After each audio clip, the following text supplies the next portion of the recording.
Assalamualaikum warahmatullahi wabarakatuh. Saya Heri dan selamat datang di Ruang Misteri. Oke, di video pertama saya kali ini saya ingin berbagi cerita ya, sesuai dengan tema channel ini, yaitu Ruang Misteri. Maka di channel ini akan menyuguhkan konten-konten cerita horor maupun cerita mistis ya, yang diambil dari kisah-kisah nyata, yang pastinya kejadian-kejadian nyata, entah itu dari diri saya sendiri maupun kalian juga bisa untuk mengirimkan cerita kalian melalui email yang kami suguhkan di kolom deskripsi video. Dan jika kalian berminat untuk menjadi narasumber, saya sangat mempersilahkan untuk hubungi email maupun nomor telepon yang ada di kolom deskripsi. Oke, mungkin untuk pembukaan dari channel ini saya akan menceritakan sebuah pengalaman saya yang dulu pernah saya alami ya, kejadian-kejadian mistis. Saya ceritakan satu kejadian saja ya untuk membuka channel ini. Nanti cerita-cerita selanjutnya akan saya upload di lain video.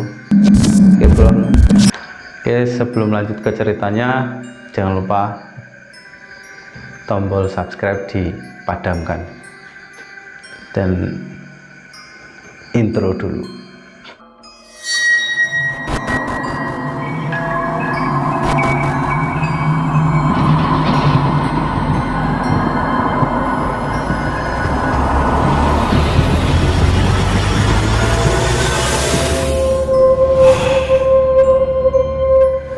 Oke, kita mulai dulu ceritanya. Jadi pada tahun 2000, sekitaran tahun 2010, saya pernah mengalami kejadian-kejadian yang bisa dikatakan ini menurut saya seram sekali. Karena dulu di 2010 saya pernah mengikuti salah satu perguruan pencak silat yang bisa dikatakan pencak silat itu sudah ternama ya di golongan pencak silat lainnya. Dan waktu itu saya masih bisa dikatakan masih siswa ya, ataupun pelajar ya, masih mengikuti latihan-latihan bela diri tersebut. Dan pada saat itu kan, oke, sebelum lanjut ke ceritanya, saya jelaskan dulu ya, karena di perguruan ini ada tingkatan-tingkatan materi ataupun tingkatan-tingkatan sabuknya ya. Jadi waktu itu saya masih ada di sabuk yang paling rendah, jadi polos, belum ada warna ataupun apa, hitam polos.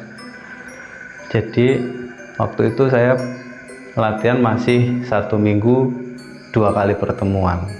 Oke, dan seiring berjalannya waktu, mungkin 1 bulan, 2 bulan, 3 bulan, saya sudah naik level lagi, naik sabuk lagi.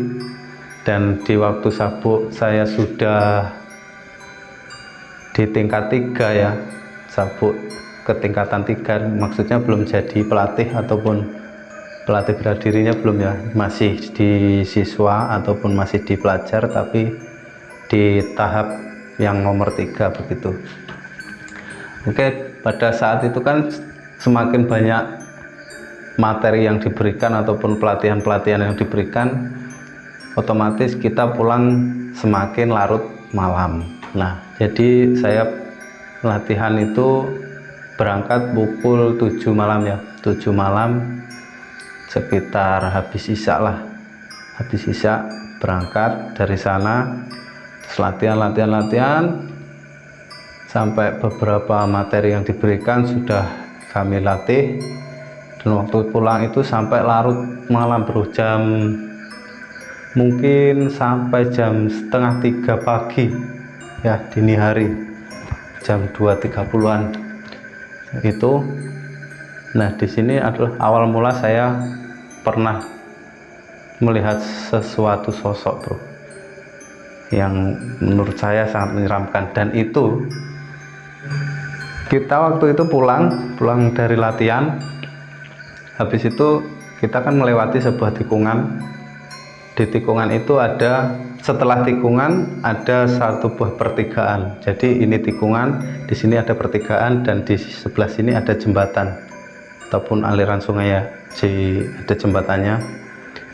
Aku waktu itu tidak sendirian, saya sama teman boncengan berdua ya. Jadi saya nyetir, teman saya ada di belakang.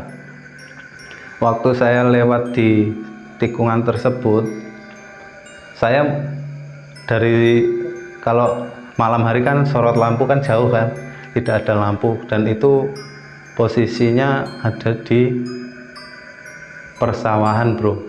Oke, jadi ini adalah tikungan, terus ada pertigaan kan, ada jembatan, dan di salah satu jalur dari pertigaan ini masuk ke jalur persawahan bro. Jadi jalur utamanya lurus, ada pertigaan yang masuk ke jalur persawahan seperti itu.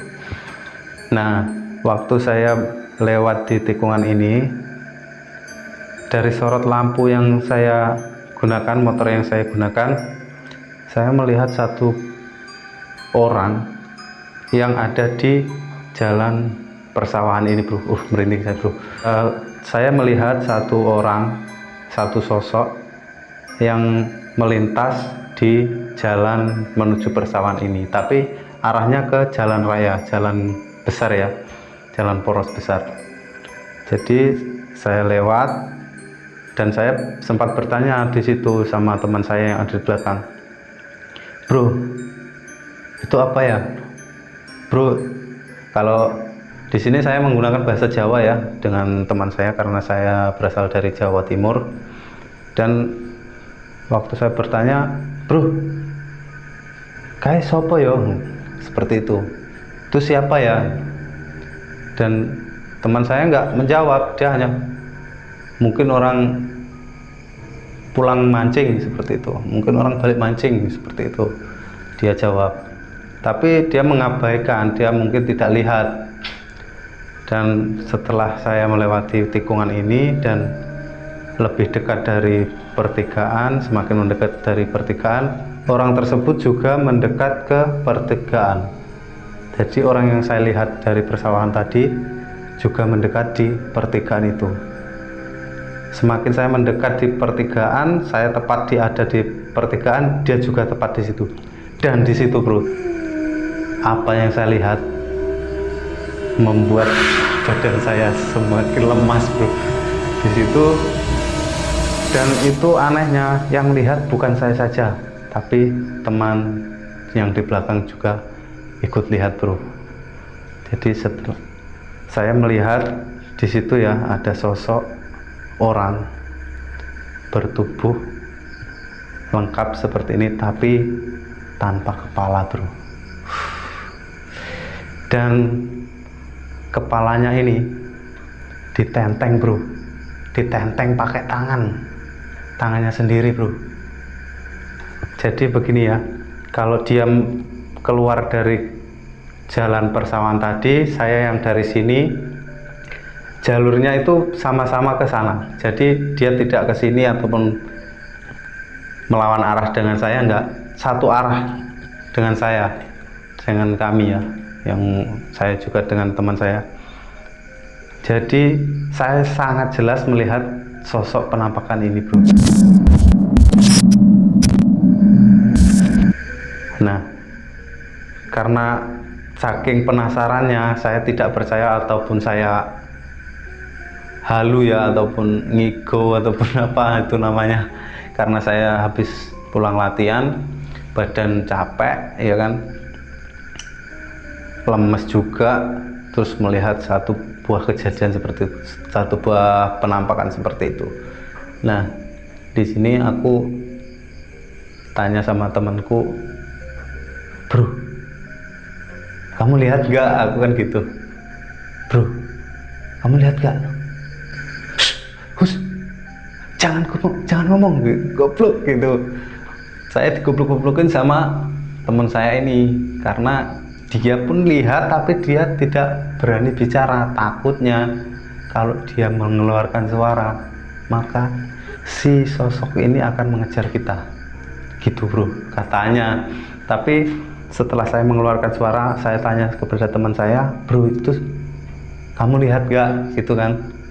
Nah seketika saya menatap orang itu ataupun sosok itu, kepala yang ditentengnya tiba-tiba melotot bro.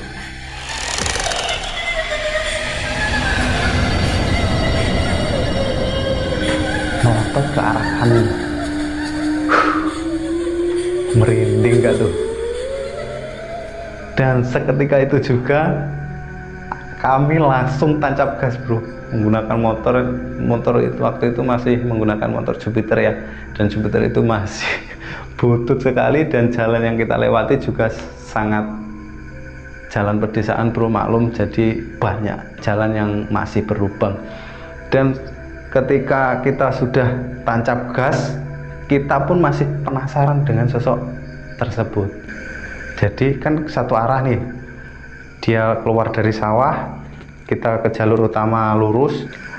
Di depan jembatan itu ada sebuah gapura perbatasan masuk desa, dan di situ kita sempat berhenti, dan kami berhenti setelah gapura itu kami berhenti untuk memastikan lagi apakah sosok tersebut benar-benar hantu ataupun setan ataupun orang seperti itu. Dan tiba-tiba bro, setelah kita berhenti, sosok itu terus berjalan mendekati kita, terus berjalan semakin dekat, dan seketika, dan jadi kan ada gapura kan, saya di belakang gapura seperti ini untuk mengintip orang yang ada di sini ataupun sosok yang ada di depan saya tadi ya. Nah itu dia semakin dekat, terus ke kalau bahasa Jawanya kaling-kalingan ya, ataupun kehadang sebuah tubuh gapura ini, dan dia di situ langsung hilang bro. Jadi ketika langsung hilang, kita langsung tancap gas lagi bro, dan pulang langsung menuju ke rumah saya, dan teman saya itu tidak berani pulang lagi bro. Jadi semalam dia tidur di rumah saya. Jadi untuk paginya habis subuh kan sudah